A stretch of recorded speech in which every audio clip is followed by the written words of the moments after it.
So, what's up, y'all? I'm just testing out my voiceover feature for this video.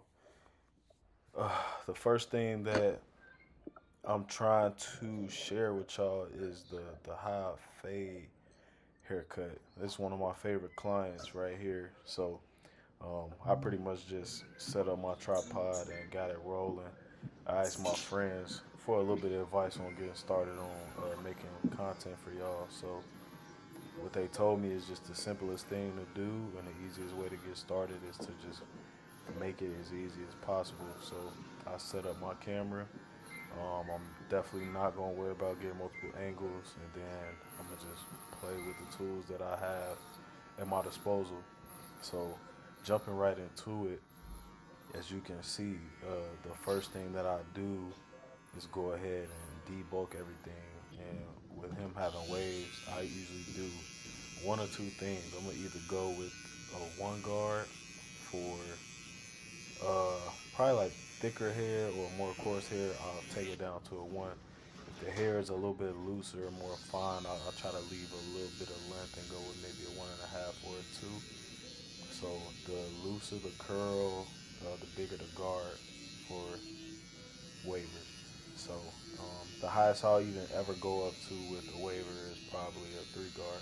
So after I went ahead and debulked everything, I'm now setting in my ball lines, and this is the system that I use to create um, maximum consistency. So that I'm creating an actual product for everybody. So whenever you book an appointment with me, you know what to expect, and you know exactly what your cut's gonna be looking like every time you get out the chair. So um, the first thing I do after debulking is I like to set in my ball lines, and since this is a high fade, you can see that I take that ball line off the side of his head from the bottom corner of his front box, and then I take it right to the top of the ear, and I ball that all the way out. I go ahead and do the same thing in the back as well.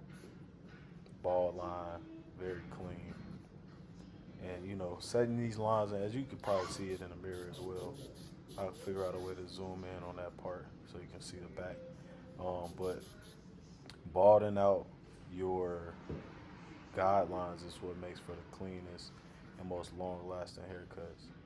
So moving forward, the next thing I did after setting those ball lines in is I went ahead and sprayed a little bit of holding spray all around the areas that I'm gonna be putting my trimmers. And what that does is locks the hair down so that when I go ahead and put the trimmer to it, it gives me the most efficient and crispy line that I can get without me worrying about pushing a bunch of the hairs around. And I'll have to keep tapping that line at one and two and three more times after.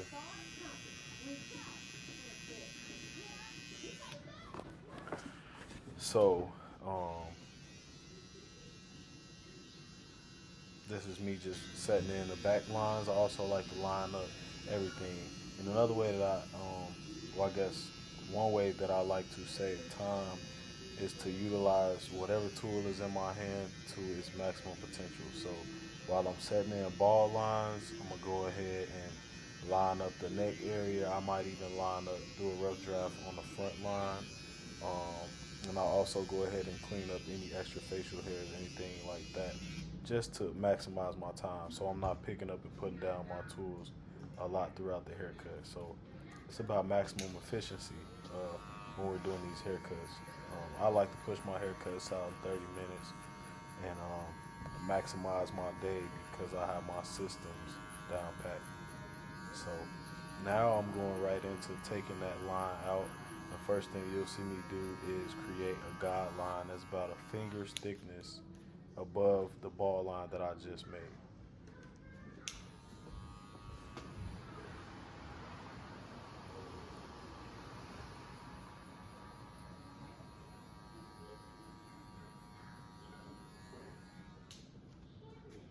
Now I'm just working through my guards.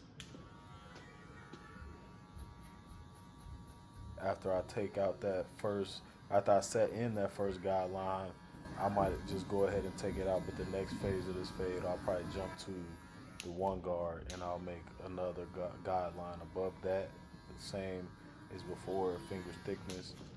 And since I'm being efficient with my time, and I put a guideline in and I take it right out. And I'll follow up behind that one with a zero guard, and then I'll bridge between the no guard open that faded out that ball line, the original ball line, to the one. You bridge the in between with that zero.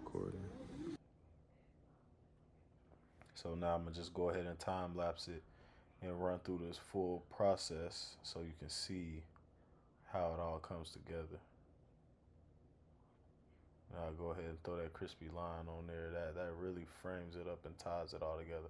A lot of times I like to go ahead and do my line in first before I even start blending so that I can perfectly place any taper, fade, or blend inside the lineup, and I can leave it dark in the areas that I want to leave it dark, and I can kind of get that same effect that I created using enhancements without using the enhancements, or before I even get to the part where I use enhancements.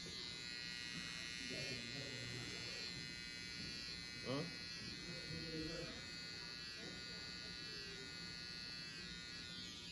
What?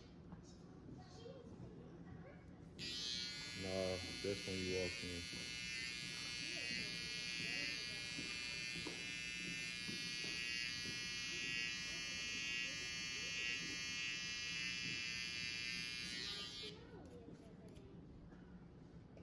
Also, I like to remind people when you're doing lineups, make sure you got the most up-to-date tools as possible. This will allow you to do minimal effort when it comes to getting these lines crispy. You don't want a trimmer that's going to force you to press down into your client's skin, and that's how you scar people up. So we want to try to make our experiences as comfortable as possible, eliminate any opportunities for discomfort, and just make this whole process smooth sailing. A good indicator of the piece levels that you are providing for your client is if you can get them to fall asleep. If you can get them to fall asleep, then you know you're doing something right, and that means your comfort levels are above average.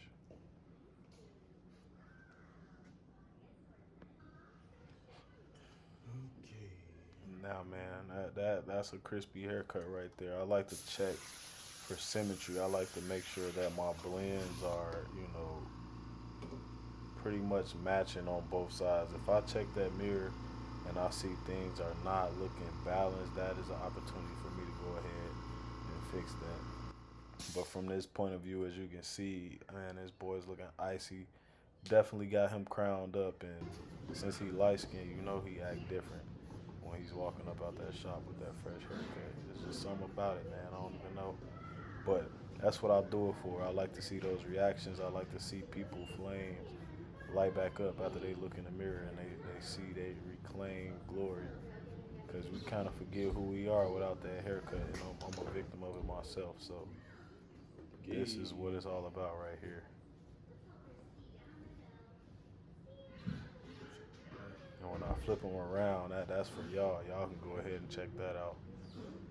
The balance, the blend, how everything melts together, man. It don't really get no better than that. It's really no such thing as a perfect haircut. It's really just about doing a good haircut, and you do it consistent, and you do it often. And these is a couple of my driving forces, man. 2 out of 5, my baby boys. This is why I put in the work that I put in. Makes it all worth it, man, at the end of the day. But that's all I got for this video. And like I said, this one was just a test run. I set the tripod up and I let it rip. And now I'm playing on my iMac and kind of seeing what I can make out of this stuff. I'm a rookie to it, but ain't nothing to it but to do it.